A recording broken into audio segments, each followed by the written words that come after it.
سر، میں یہ جاننا چاہتا ہوں کہ عید میلاد النبی صلی اللہ علیہ وسلم جو آج کل ہم مناتے ہیں، اس کی ابتدا کب سے ہوئی اور کیا اس طرح سے منانا صحیح ہے؟ یہ سوال بہت اچھا ہے اور اس کے پیچھے جو فکر ہے وہ قابل غور ہے۔ پہلے تو آپ یہ دیکھیں کہ آپ یہ کہہ رہے ہیں کہ آج کے دن حضور پاک صلی اللہ علیہ وسلم کی ولادت ہوئی، یعنی آپ صلی اللہ علیہ وسلم آج کے دن آئے، لیکن حضور پاک صلی اللہ علیہ وسلم آج کے دن تو نہیں آئے۔ آج جو دن ہے وہ 1987 کے نومبر کے مہینے کا دن ہے۔ حضور پاک صلی اللہ علیہ وسلم کی ولادت کا دن تو ایک تھا۔ مسلمانوں کے لیے یہ غور کا مقام ہے کہ جب ایک مبارک دن آیا تو اس دن کو کسی اور دن میں متوا کر دیکھنے کی جو خواہش ہے وہ عقیدت میں تو اضافہ کرتی ہے لیکن صداقت میں اضافہ نہیں کرتی۔ آپ کی عقیدت بالکل ٹھیک ہے۔ آج کا یہ جو دن ہے اس کے بارے میں ہم کہتے ہیں کہ آج کے دن حضور صلی اللہ علیہ وسلم تشریف لائے، تو یہ دن آج کا دن تو نہیں ہے۔ آپ صلی اللہ علیہ وسلم تو کچھ عرصہ پہلے ربیع الاول ہی کے مہینے میں تشریف لائے۔ آپ صلی اللہ علیہ وسلم کی ولادت اسی دن کا واقعہ ہے، لیکن وہ آج سے پہلے کا واقعہ ہے۔ تاریخ میں کوئی بھی دن، کوئی بھی ساتھ دوبارہ نہیں آتی، اس بات کا ضرور لحاظ رہے۔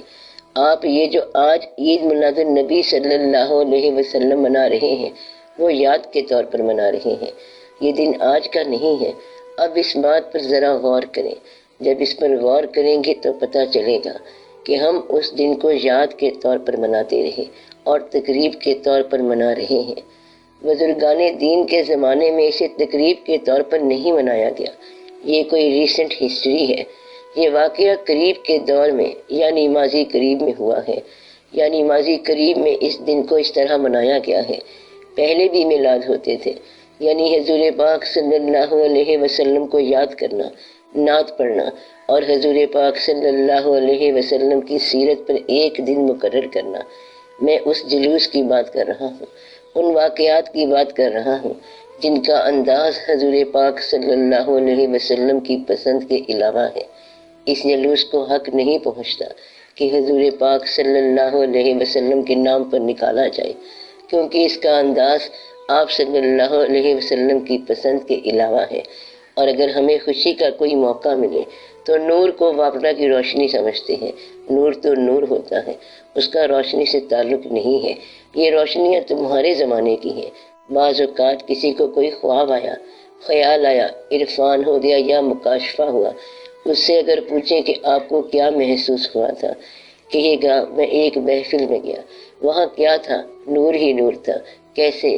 بڑے بڑے نورانی بلب لگے ہوئے تھے۔ اب یہ جھوٹ بول رہا ہے، کیونکہ نور کا تعلق بلب سے نہیں۔ اس زمانے میں اس زمانے کی بات کو بیان کرنا اور اپنے عقیدے کے مطابق بیان کرنا، یہاں سے آدمی غلطی کر جاتا ہے۔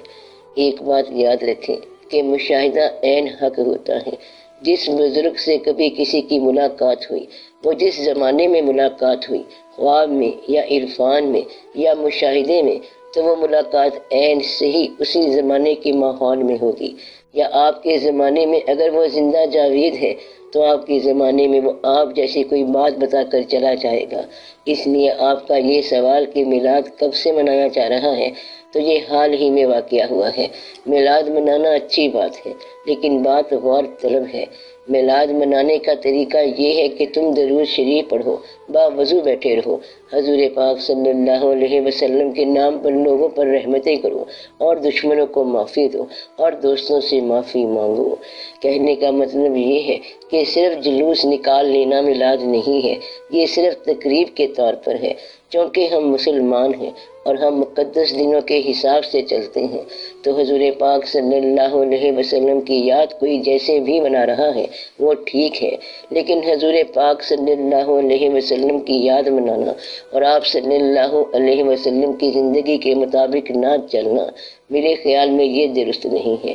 جب یاد مناتے ہو تو آپ صلی اللہ علیہ وسلم کی تقلید بھی ہونی چاہیے۔ آپ صلی اللہ علیہ وسلم کی تقلید بھی ہو اور ان کا بیان بھی ہو۔ اور یہ صحیح کہا گیا ہے کہ ذکر حبیب صلی اللہ علیہ وسلم کم نہیں وصل حبیب صلی اللہ علیہ وسلم سے۔ یہ بالکل ٹھیک ہے۔ اگر ذکر حبیب صلی اللہ علیہ وسلم وصل حبیب صلی اللہ علیہ وسلم نہ دے، اگر ذکر حبیب صلی اللہ علیہ وسلم وصل حبیب صلی اللہ علیہ وسلم نہ بنے، تو اس پر دوبارہ غور کرو کہ کیا ذکر کر رہے ہو، کہیں ایسا نہ ہو کہ دوبارہ ذکر کرنا پڑ جائے۔ مقصد یہ ہے کہ حضور پاک صلی اللہ علیہ وسلم کے نام پر دو علیحدہ بیانات ہو رہے ہیں، یہ غور طلب بات ہے۔ اصل بات کیا ہے اس کو ذرا دیکھنا پڑے گا۔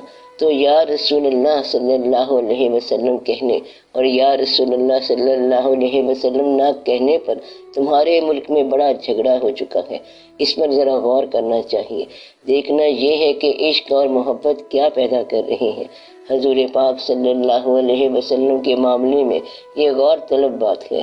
لوگ کہتے ہیں کہ آپ صلی اللہ علیہ وسلم سے محبت جو ہے، یعنی حضور پاک صلی اللہ علیہ وسلم سے جو محبت ہے وہ اسلام سے محبت ہے، لیکن اسلام سے محبت اور حضور پاک صلی اللہ علیہ وسلم سے محبت برابر نہیں ہو سکتی۔ محبت میں ذات کا ہونا ضروری ہے، تقلید کے لیے مذہب کا یا قانون کا ہونا ضروری ہے۔ اسلام کی اطاعت ہو سکتی ہے، محبت ذات سے ہوگی۔ اب بات سمجھ آ گئی آپ کو؟ اطاعت کس کی ہوگی؟ ڈسپلن کی، قانون کی اور بیان شدہ شریعت کی۔ محبت صرف ذات سے ہوگی۔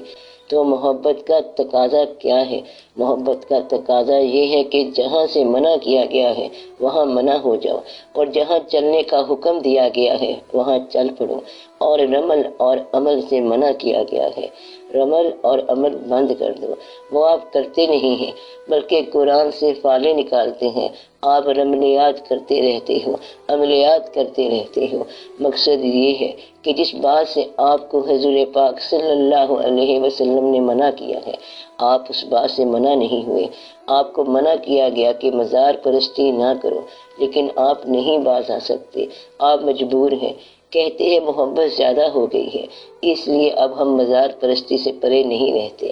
آپ کو منع کیا گیا بہت ساری باتوں سے، اور آپ ان باتوں سے منع نہیں ہوتے، اور آپ لوگ اس نام کا اور ذات کا سہارا لے کے آپ صلی اللہ علیہ وسلم کی ذات کے کسی بتائے ہوئے اصول کے علاوہ عمل کر جاتے ہیں۔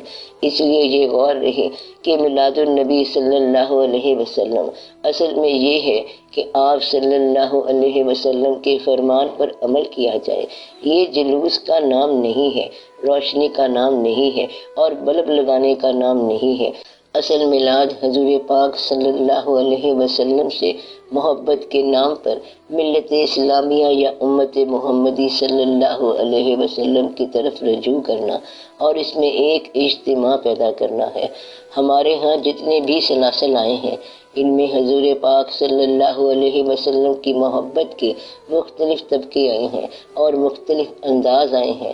کوئی حضور پاک صلی اللہ علیہ وسلم کی محبت میں قوالی کر رہا ہے، اور کوئی درود شریف پڑھ رہا ہے، کوئی تنہا پڑھ رہا ہے، اور کوئی انجمن میں بیٹھا ہے۔ یہ سارے اپنی جگہ ٹھیک ہے، لیکن میں نے آپ کو پہلے بھی بتایا تھا کہ اس سے ملت منتشر ہو گئی۔ حضور پاک صلی اللہ علیہ وسلم کی یاد کا کوئی ایسا فارمولہ نکالو کہ جس سے ملت ایک ہو جائے۔ یہ تو کوئی بات نہیں کہ آپ اکیلے ہی فلاح پا جاؤ۔ اگر آپ کا بھائی دوزخ میں گیا تو کیا یہ آپ کے لیے اچھی خبر ہوگی؟ دعا یہ کرو کہ تم جنت میں اپنے بھائی سمیت جاؤ۔ کون سا بھائی؟ وہ جو گمراہ ہو گیا ہے۔ اس لیے جنت میں جانے والے وہ لوگ ہوں گے جو دوسرے کی فلاح چاہیں گے۔ حضور پاک صلی اللہ علیہ وسلم کی یہ بات دیکھو کہ آپ صلی اللہ علیہ وسلم نے کسی کے لیے بد دعا کرنے کے موقع پر بھی بد دعا نہیں فرمائی۔ حالانکہ موقع تھا کہ جو شخص، جو ملت، طبقہ یا جو سوسائٹی اس وقت آپ صلی اللہ علیہ وسلم کے ساتھ بے انتہا زیادتی کر رہی تھی، اور اللہ کی طرف سے آپ کو اجازت تھی کہ آپ کہیں تو اس بستی کو غرق کر دیا جائے، تو آپ صلی اللہ علیہ وسلم نے کیا فرمایا؟ یہ سن کر رحمت للعالمین نے ہنس کے فرمایا کہ میں اس دہر میں قہر و غضب بن کر نہیں آیا، صلی اللہ علیہ وآلہ وسلم۔ آپ صلی اللہ علیہ وسلم نے فرمایا کہ اس بستی کو تباہ نہ کیا جائے، کیونکہ اگر یہ لوگ مسلمان نہیں ہوئے تو ان کی اولادیں ضرور مسلمان ہو جائیں گی، اور پھر ایسا ہی ہوا کہ ان لوگوں کی اولادیں مسلمان ہو گئیں۔ مطلب یہ ہے کہ آپ صلی اللہ علیہ وسلم نے کبھی بھی کسی بھی مقام پر اپنا ذاتی انتقام نہیں لیا۔ اے مسلمانان عالم، آپ سوچو، کیا آپ کے دلوں میں کوئی انتقام کا جذبہ ہے؟ اور اگر آپ کے دلوں میں انتقام کے جذبات ہیں تو دل منانے سے بات نہیں بنے گی، دل کو صاف کرنے سے بات بنے گی۔ کیا آپ کے دل سے انتقام نکل گیا ہے؟ کیا آپ کے دل میں سے دنیا میں ٹھہرنے کا لالچ نکل گیا ہے؟ اور کیا آپ کی زندگی حضور پاک صلی اللہ علیہ وسلم کی زندگی کے قریب رہنا چاہتی ہے؟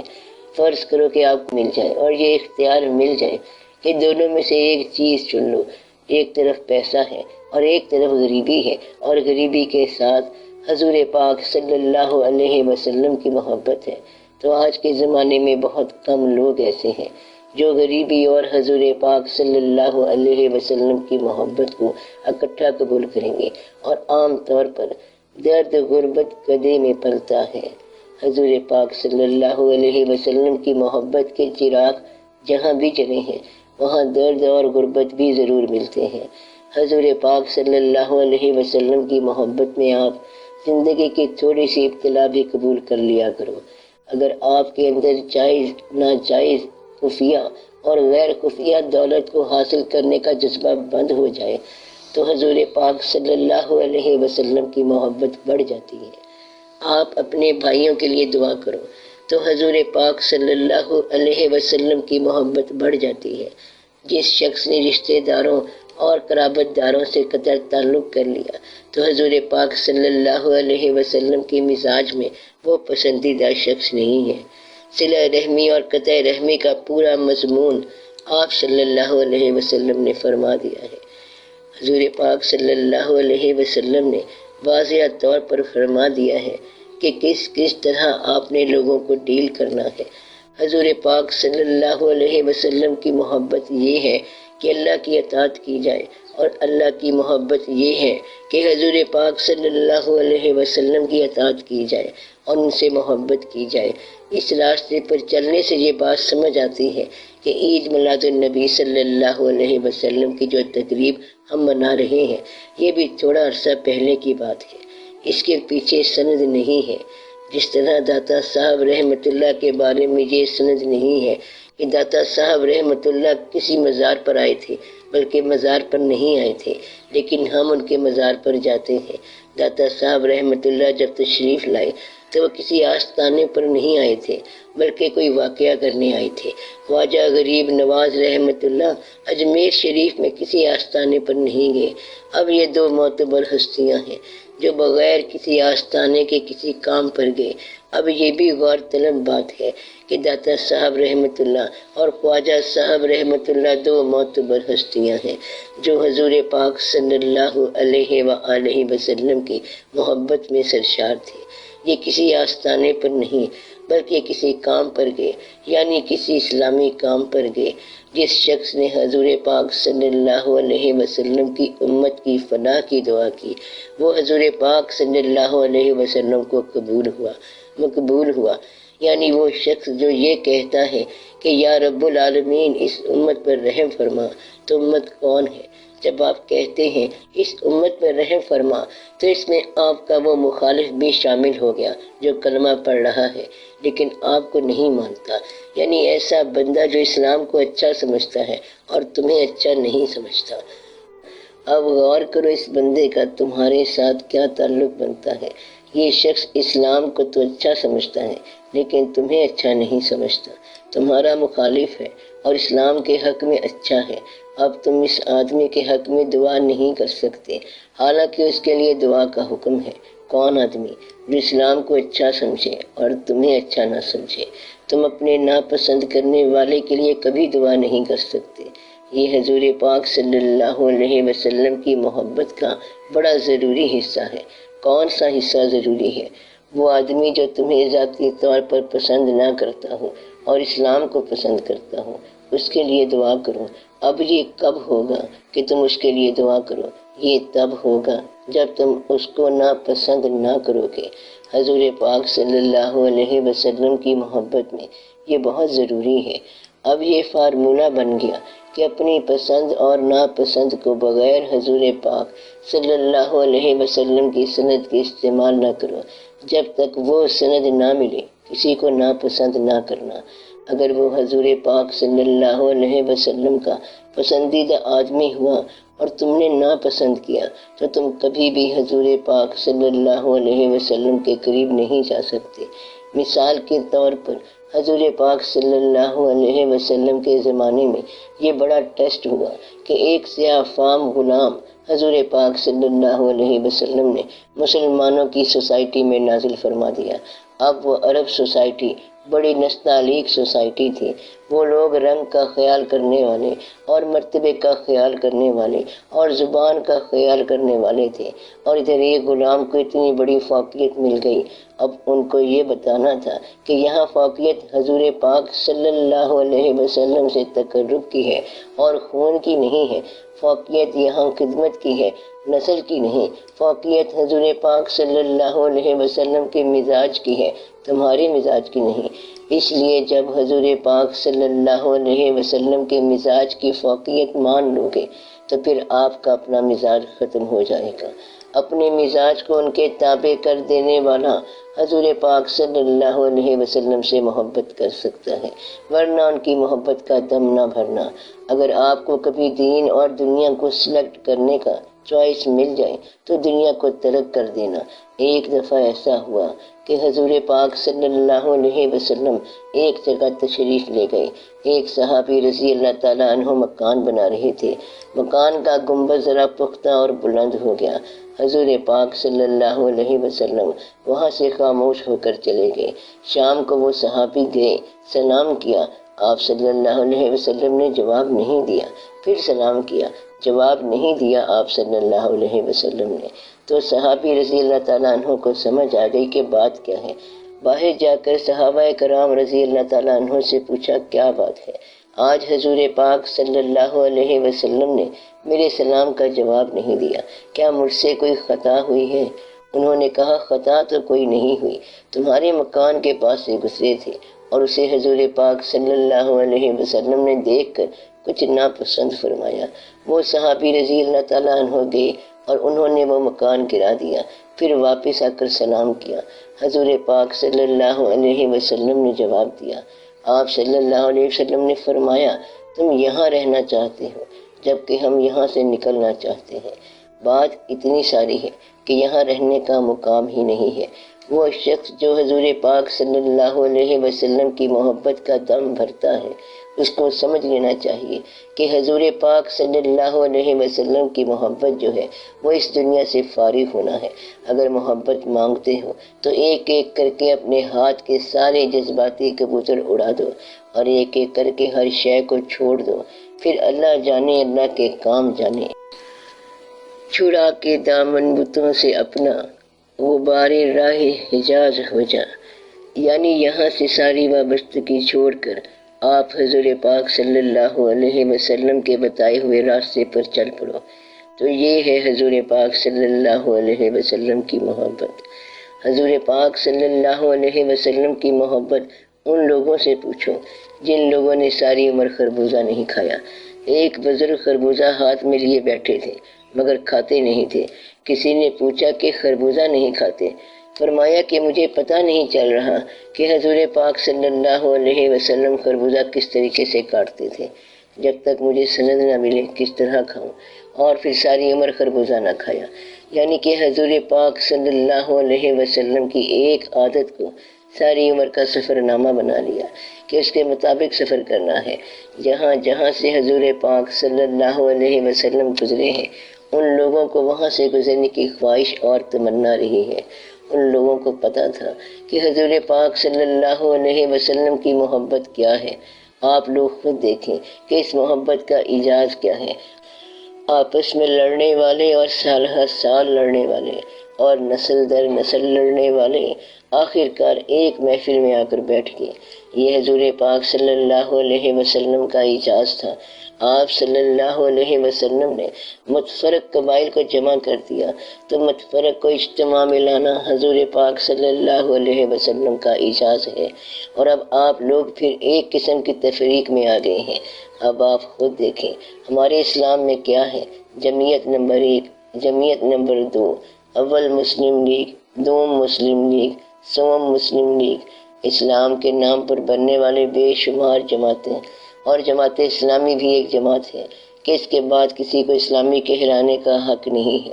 جماعت اسلامی کا ایک گروہ بن گیا، اب تم لوگ کون ہو؟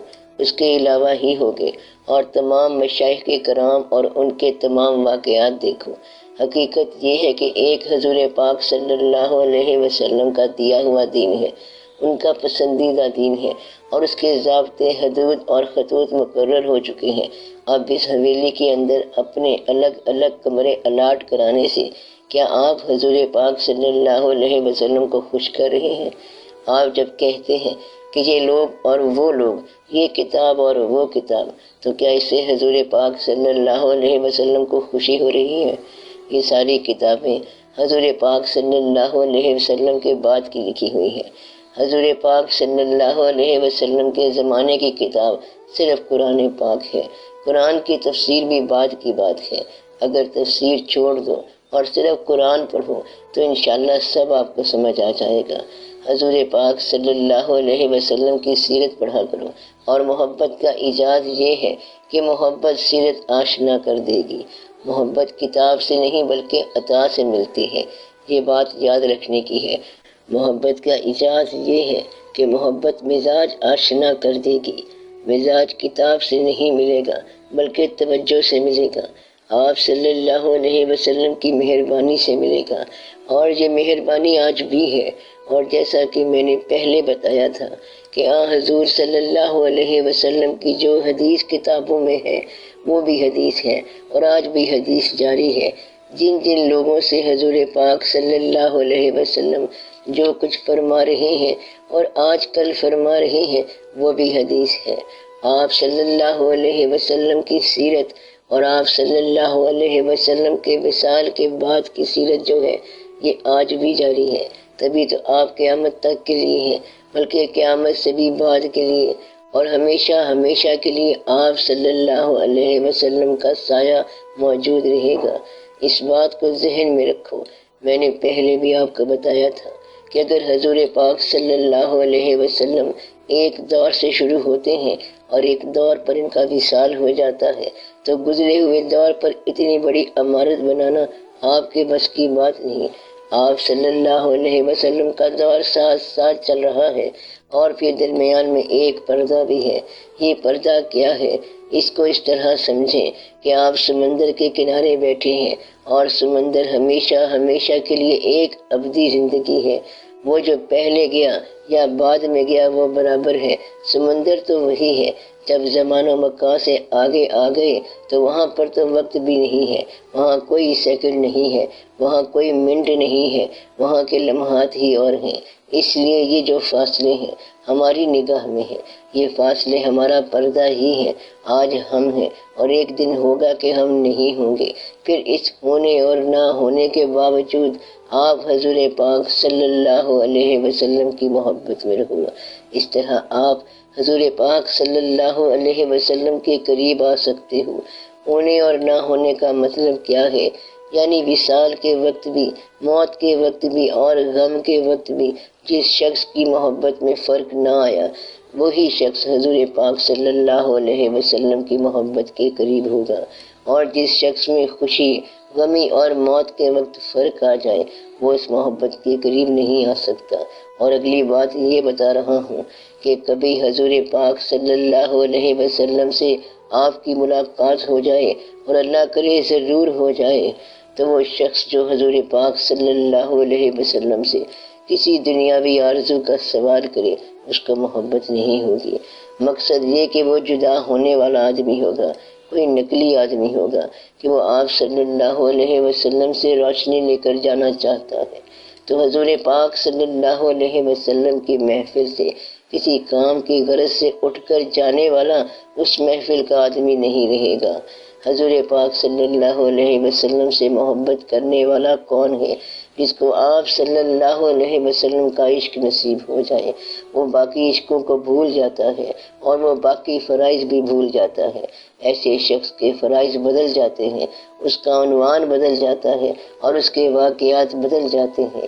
اس لیے اس بات کا ضرور خیال رہے کہ حضور پاک صلی اللہ علیہ وسلم کی زندگی کیا ہے۔ حضور پاک صلی اللہ علیہ وسلم سے محبت کرتے کرتے ایک وقت ایسا آ جاتا ہے کہ یہ محبت آپ کو جلوہ گر نظر آتی ہے۔ ایسا ہو سکتا ہے خاک کو رفت ملے، بے بال و پر کو پر ملے، نعت پیغمبر سے جب عرفان پیغمبر ملے، اس نظر میں فاصلے صدیوں کے بھی حائل نہیں، اپنے درویشوں سے وہ ہر دور میں آ کر ملے۔ یہ جلسہ و جلوس سب اس لیے ہے کہ آپ کو ابھی عرفان اور ادراک نہیں ہو رہا۔ عجیب بے ترتیبی ہے، بیل گاڑیاں، ہلا گلا، بھاگم دوڑ ہے جمالو، میرا تو شہر ہی چھوڑ جانے کو دل کرتا ہے۔ میں چونکہ سخت بات نہیں کہتا بلکہ نرم بات کرتا ہوں۔ حقیقت یہ ہے کہ یہ سب کچھ سارا تمہارا اپنا ہی بنایا ہوا ہے اور اس میں حضور پاک صلی اللہ علیہ وسلم کے مزاج کی بات نہیں ہے۔ یعنی جو کچھ آپ کر رہے ہو، جس طرح آپ کرنا چاہتے ہو، اب تو اس میں حکمران بھی شامل ہونے لگے ہیں۔ اگر حکمران سچا نہ ہو تو اسے حضور پاک صلی اللہ علیہ وسلم کا نام لینا ہی نہیں چاہیے، کیونکہ پہلی بات جو اس دین کے اندر حضور پاک صلی اللہ علیہ وسلم نے فرمائی ہے وہ صداقت اور امانت ہے۔ بادشاہ میں یہ بات ہونی چاہیے کہ جس کی امانت ہو اس کو واپس کرے۔ عوام کی جو چیز ہے وہ عوام کو واپس ہونی چاہیے۔ صداقت کا معنی یہ ہے کہ اس اسٹیج پر کوئی سٹیٹمنٹ، کوئی غلط بیان نہ ہو، اخباری بیان بھی غلط نہ ہو۔ تو یہ دو باتیں ہیں، صداقت اور امانت، جو اس دین کے آغاز سے بھی پہلے موجود تھیں، اور یہ دو باتیں حضور پاک صلی اللہ علیہ وسلم کے نبوت کے اعلان سے پہلے ہی مشہور تھیں کہ آپ صلی اللہ علیہ وسلم صادق ہیں، صادق الوعد ہیں اور امین ہیں۔ اور آپ صلی اللہ علیہ وسلم نے کافروں کو یہ بات تسلیم کرائی کہ اگر میں یہ کہوں کہ پہاڑ کے پیچھے سے دشمن آ رہا ہے تو کیا تم مان لو گے؟ سب نے کہا جی ہاں۔ اگر کا جو لفظ ہے اس پر غور کریں، بڑے خوبصورت انداز سے آپ صلی اللہ علیہ وسلم نے بات فرمائی۔ اگر میں یہ کہوں کہ دشمن آ رہا ہے جو کہ تمہیں معلوم ہے کہ نہیں آ رہا ہے تو تم کیا کہو گے؟ کافروں نے کہا ہم آپ صلی اللہ علیہ وسلم کی بات مان لیں گے۔ مطلب یہ کہ آپ صلی اللہ علیہ وسلم نے صداقت کا اتنا اعتماد پیدا کر لیا کہ اگر غیر صادق بات کریں تب بھی صداقت ہے، تو صادق کی بات ہی صداقت ہوتی ہے۔ حضور پاک صلی اللہ علیہ وسلم نے یہ ثابت کر دکھایا۔ کیا بات ثابت کی؟ کہ صادق کی بات صداقت ہے، جو آپ صلی اللہ علیہ وسلم فرمائیں وہ صداقت ہے۔ دنیا کی جو صداقتیں ہیں ہم ان کو ویریفائی کرتے ہیں اور تجزیہ کرتے ہیں۔ مثلاً کوئی یہ کہے کہ آپ کے گھر کے باہر ایک آدمی آیا ہوا ہے، اگر آپ کو کوئی شک ہے تو باہر جا کر دیکھ لو۔ اگر کوئی شخص نہیں آیا ہوا ہوگا تو وہ کہنے والا سچا نہیں ہوگا، اور آیا ہوگا تو کہنے والا سچا ہوگا۔ یہ تو وہ بات ہوئی جس کا ہم تجزیہ کر سکتے ہیں اور جس کا ہم جائزہ لے سکتے ہیں اور جس کا ہم ثبوت مہیا کر سکتے ہیں۔ ایسی باتوں میں تو آپ صداقت پر غور کر سکتے ہو، لیکن جب یہ کہا جائے کہ کیا اللہ ہے تو اس کا کیا ثبوت؟ یہاں پر پیغمبر صلی اللہ علیہ وسلم کی ذات پر اعتماد کے بغیر چارہ نہیں۔ اگر کوئی پوچھے کہ اللہ کا ثبوت کیا ہے تو پیغمبر صلی اللہ علیہ وسلم فرماتے ہیں کہ اللہ ہے، کیونکہ یہ بات میں کہہ رہا ہوں۔ اس سے بڑا ثبوت اور کیا ہو سکتا ہے کہ اللہ ہے اور بس اللہ ہے۔ لہذا نہ ثابت ہو سکنے والی بات بھی اعتماد شخصیت کے ذریعے ثابت ہو سکتی ہے۔ آپ صلی اللہ علیہ وسلم کی ذات اتنی معتبر ہے کہ آپ صلی اللہ علیہ وسلم کا فرمایا ہوا مستند ہے۔ آج تک کسی کو اللہ کا ثبوت نہیں ملا اور آج تک لوگ مانتے چلے آ رہے ہیں کہ اللہ ہے۔ یہ اس لیے کہ فرمانے والا سچا ہے۔ حضور پاک صلی اللہ علیہ وسلم کے قول کی خوبی یہ ہے کہ آپ صلی اللہ علیہ وسلم نے فرمایا کہ اللہ ہے، جبکہ اللہ کا ثبوت نہیں ہے، اللہ کے واقعات نہیں ہیں، اور اللہ ہمارا تجربہ نہیں ہے، اور اللہ ہم نے دیکھا نہیں ہے۔ ایک دفعہ حضور پاک صلی اللہ علیہ وسلم نے فرمایا کہ اللہ ہے تو بس ٹھیک ہے، اللہ ہوگا۔ پھر وہ فرماتے ہیں کہ اس کو سجدہ کرو تو یہ بھی ٹھیک ہے، اور اللہ حضور پاک صلی اللہ علیہ وسلم پر درود پڑھتا ہے، یہ بھی ٹھیک ہے۔ آپ غور کریں کہ اللہ تعالیٰ نے اتنی دنیا پیدا فرمائی ہے اور صرف ایک ذات پر درود بھیجتا جا رہا ہے، تو حضور پاک صلی اللہ علیہ وسلم کی بات اس حد تک صداقت ہے کہ وہ جو کہیں وہ سچ ہے۔ یہ بات حضور پاک صلی اللہ علیہ وسلم کی ذات پر اعتماد کے بغیر ممکن نہیں۔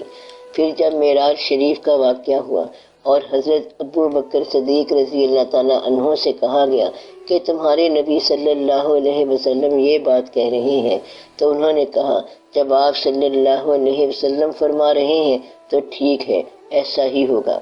اور یہی ایک راز ہے کہ جو بات حضور پاک صلی اللہ علیہ وسلم فرما رہے ہیں وہ ایسا ہی ہوگا۔ بہت سی باتیں ہیں جن کا ثبوت مہیا کرنا مشکل ہے، مثلا مرنے کے بعد ایک زندگی ملے گی، اس کا ثبوت کسی کے پاس نہیں۔ کبھی کوئی مرا ہوا بندہ آپ کے پاس نہیں آیا ہوگا کہ وہاں یہ ہو رہا ہے، لیکن مرنے کے بعد کی زندگی ایمان ہے، ایسا ایمان جس کا کوئی ثبوت نہیں ہے۔ اللہ اور اس پر اعتماد تو ہے لیکن جس کا ثبوت نہیں ہے، ایسے فرشتے جن کا ثبوت نہیں ہے، ایسے جبرائیل جن کا ثبوت نہیں ہے، یہ سب ایمان ہی ایمان ہے، ایمان ہی ایمان ہے۔ یہ ایمان حضور پاک صلی اللہ علیہ وسلم کی صداقت والی شخصیت پر اعتماد کی وجہ سے ملا، اور یہ حضور پاک صلی اللہ علیہ وسلم کا اعجاز ہے۔ آپ صلی اللہ علیہ وسلم کا سب سے بڑا اعجاز یہ ہے کہ حضور پاک صلی اللہ علیہ وسلم نے خدا کو ایسا منوایا کہ جیسے ہم دیکھ رہے ہیں، حالانکہ ہم نے دیکھا نہیں ہے۔ آپ صلی اللہ علیہ وسلم کی ذات پر اس طرح کا اعتماد ہونا چاہیے، اور صرف جلوس نکالنے سے بات نہیں بنتی۔ اس جلوس میں مجھے ایک اچھی بات نظر آتی ہے کہ عید میلاد النبی صلی اللہ علیہ وسلم کا جلوس ہو اور داتا صاحب رحمت اللہ پر جا کر ختم ہو۔ اس بات سے داتا صاحب رحمت اللہ کا حضور پاک صلی اللہ علیہ وسلم سے کوئی رشتہ ضرور ثابت ہوتا ہے، ورنہ اس مقام پر جانے کا کیا سبب ہے؟ غالباً یہ ایک ہی واقعہ ہے کہ داتا صاحب رحمت اللہ مظہر نور خدا ہیں۔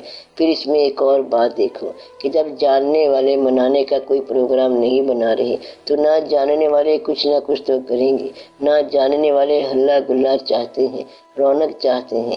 اس لیے جاننے والوں کو چاہیے کہ کوئی نہ کوئی فنکشن جو حضور پاک صلی اللہ علیہ وسلم کے نام کا ہو اسے بڑے مقدس انداز میں ضرور کیا کریں، تاکہ لوگوں کے اندر شعور پیدا ہو، ورنہ لوگ تو یہی کچھ کرتے رہیں گے، بیل گاڑی زندہ آباد مرد آباد اور ڈھول ڈھمکے کرتے رہیں گے۔ اس سے بچنا چاہیے۔ اب تو بزرگوں کے عرس پر بھی ایسا ہوتا ہے، مثلا دھمال ہے، دھمال اسلام کے شاعر اللہ میں سے تو نہیں ہے۔ مادھو لال حسین رحمت اللہ کے دربار میں آپ کبھی گئے ہوں تو عجیب و غریب منظر ہوتا ہے۔ یہ اسلام کی بات نہیں ہے۔ اسلام کے اندر تو یہ واقعہ ہے کہ حضور پاک صلی اللہ علیہ وسلم کی یاد منانی ہو تو ہمیشہ یاد رہنی چاہیے، ہمیشہ ہی مناؤ، اور اس طریقے سے مناؤ کہ اس کے اندر سنجیدگی پیدا ہو اور تقدیس پیدا ہو اور ادب پیدا ہو، تاکہ بچوں کے اندر اور نئی نسل کے اندر روشنی پیدا ہو۔ یہ نہ ہو کہ آپ اسے بے ترتیب کر دو۔ اس جلوس سے حکومت والوں نے بھی فائدہ اٹھایا، اس سے حکومت کچھ دیر پا ہو جاتی ہے۔ لوگ سمجھتے ہیں کہ حکمران نیک لوگ ہیں، حضور پاک صلی اللہ علیہ وسلم کے جلوس میں شامل ہوئے ہیں، لوگ جھنڈیاں لے کے دیتے ہیں۔ ایسا شخص مہنگا بیچتا ہے اور بھائیوں کو نقصان پہنچاتا ہے، گھٹیا مال فروخت کرتا ہے اور مال میں ملاوٹ کرتا ہے، لیکن جھنڈیوں کے پیسے ضرور دیتا ہے کہ میلاد النبی صلی اللہ علیہ وسلم پہ لگا دو۔ ایسے آدمی کو اتنا کہو کہ غور کرے کہ وہ حضور پاک صلی اللہ علیہ وسلم کی امت کے ساتھ کیا کر رہا ہے۔ ایک شخص نے دوسرے سے کہا کہ دیکھ بھائی، تیرے کارخانے کی بنی ہوئی چائے ہم نے پی ہے لیکن اس میں کوئی ذائقہ نہیں نکلا۔ کہتا ہے کہ گلا نہ کیا کر، تیرے کارخانے کی بنی ہلدی میں بھی تو کھا رہا ہوں، بالکل زہر ہے۔ کھانا آپ نے 2 وقت کا ہی کھانا ہے، پھر رخصت ہو جانا ہے۔ کوئی آدمی آج تک ایسا نہیں ملا جو 4 وقت کھانا کھا سکے۔ آپ کے معدے تو ویسے ہی خراب ہیں، آپ خوراک کی بجائے دوائی کھاتے رہتے ہو۔ ضرورت کے بعد آنے والا پیسہ صرف نظر آتا ہے، محسوس نہیں ہوتا۔ ضرورت تک پیسہ پیسہ ہے، لیکن ضرورت کے بعد آنے والا پیسہ بیکار سی چیز ہے، آتا ہے جاتا ہے۔ ایک آدمی نے مجھ سے کہا کہ میرا کاروبار نہیں چلتا تھا۔ ہمارے پیر صاحب نے دعا کی اور کہا پھل فروٹ بیچو۔ میں نے فروٹ کی دکان کھول لی، پہلے خربوزے بیچے، پھر دوسری چیزیں۔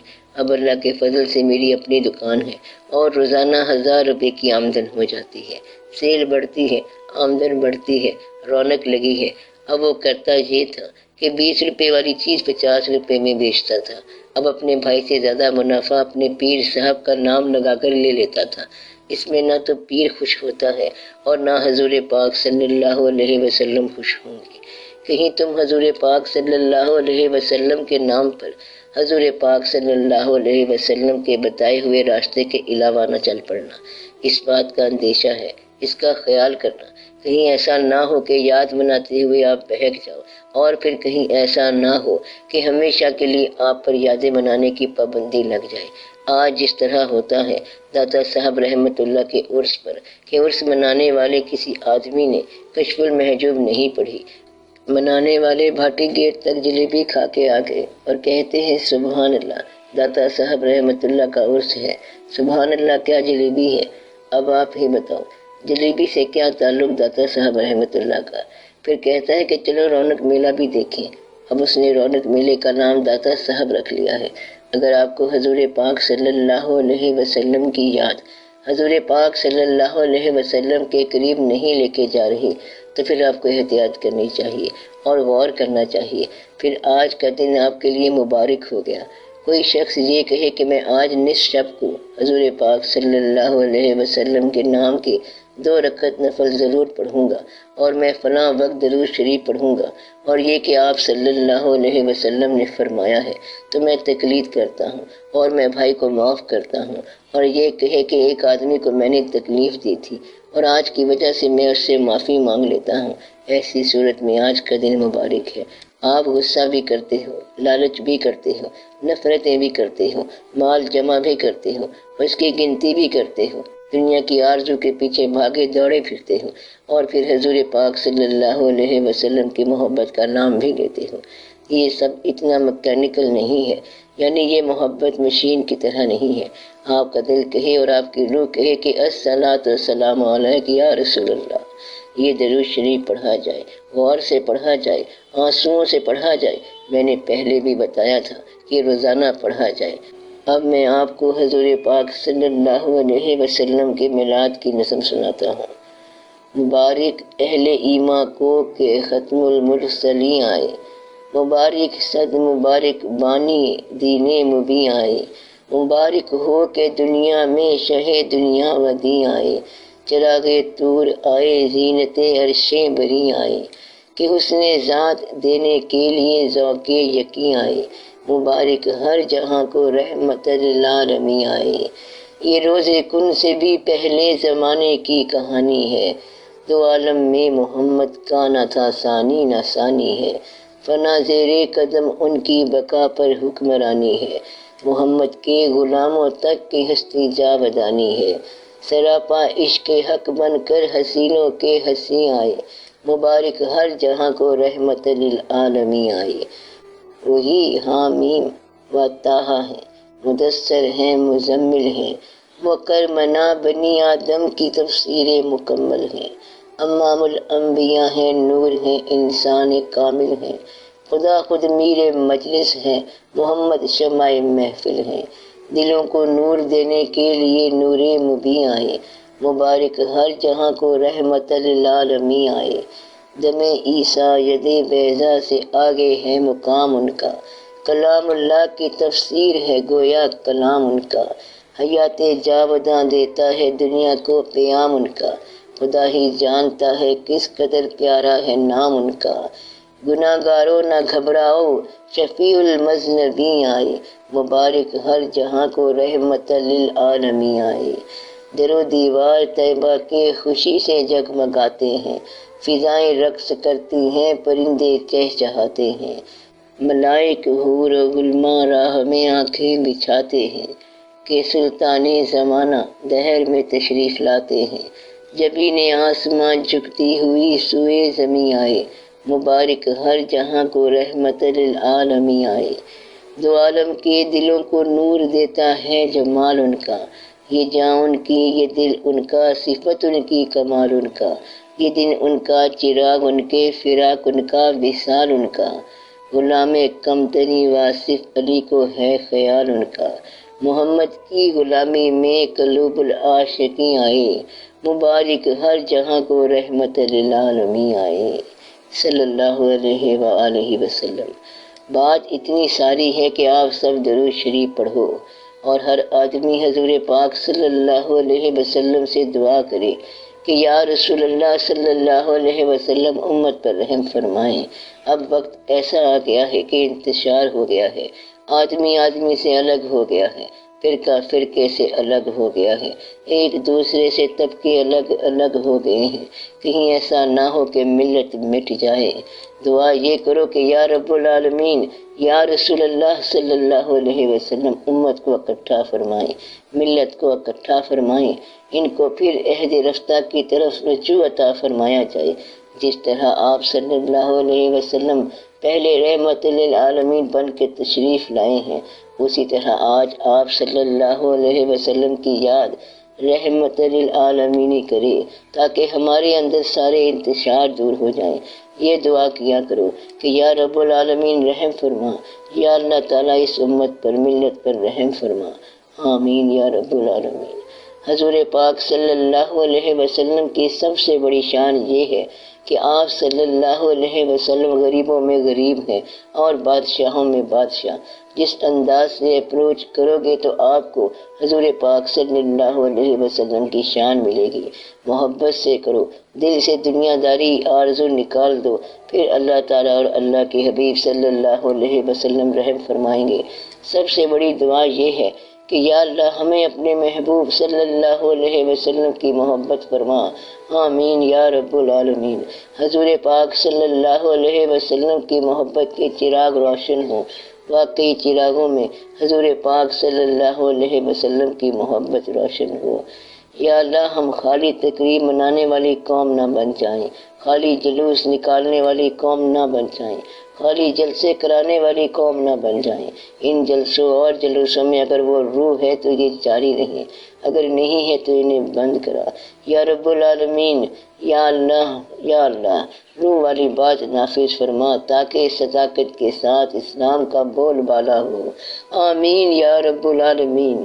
صلی اللہ تعالی علی خیر خلقہ و نور عرشہ سیدنا و مولانا حبیبنا و شفیعنا محمد و آلہ و اصحابہ اجمعین۔